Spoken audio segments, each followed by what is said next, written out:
নমস্কার সবাইকে আমার তরফ থেকে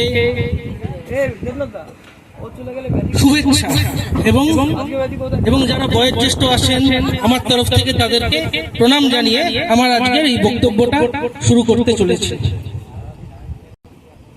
আচ্ছা, এইখানে যারা আছেন এমন কেউ নেই বা এমন কোনো প্রাণী নেই যারা গ্রহের দ্বারা পরিচালিত বা প্রভাবিত হয় না। এখানে আমি জানি না আপনাদের মধ্যে যারা উপস্থিত আছেন তাদের কার কি রাশি বা কার কি লগ্ন বা আপনাদের সম্বন্ধে কোনো তথ্য আমার কাছে নেই, কিন্তু এইটুকুনি জিনিস খুব সহজেই বলা যায় যে আমরা কিছু না কিছু সময়, অর্থাৎ কোনো সময় আমরা সময়ের দ্বারা পীড়িত হই। যেমন দেখবেন কোনো কাজ হয়তো হতে গিয়ে হচ্ছে না বা কিছু করতে চাইছেন, সমস্যা, যে কোনো শারীরিক সমস্যা অবধি। এখানে শারীরিক সমস্যা নিয়ে একটা কথা বলি, যখন এই কথাটা তুললাম, শারীরিক সমস্যা কিন্তু 10% হচ্ছে শারীরিক এবং 90% হচ্ছে মানসিক। যখন একটি রোগী শারীরিকভাবে পীড়িত, তাকে যদি খুব মানসিকভাবে জোর দেওয়া যায়, সে কিন্তু আরোগ্যের পথে যায়। আমাদের জ্যোতিষশাস্ত্র অনেকটা এইরকম।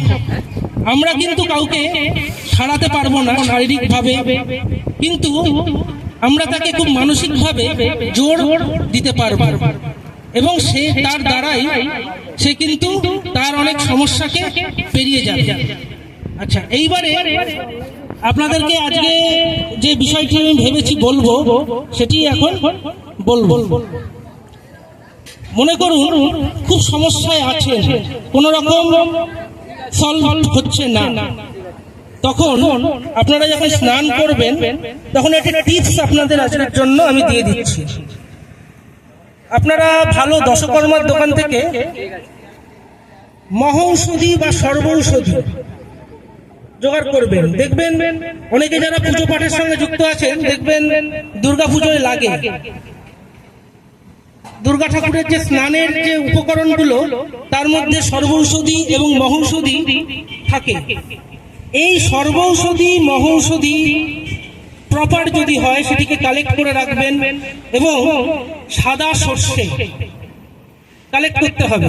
এবং যদি কিছুটা গোমূত্র জোগাড় করা যায়, সেটিকে কালেক্ট করে স্নানের সময় যদি যে জলে স্নান করছেন তার সঙ্গে একটু মিশিয়ে নিয়ে স্নান করেন, দেখবেন অনেক রকম গ্রহের ফাঁড়া কিন্তু কেটে যাচ্ছে।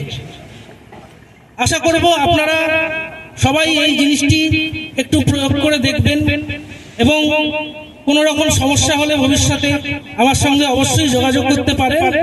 নমস্কার।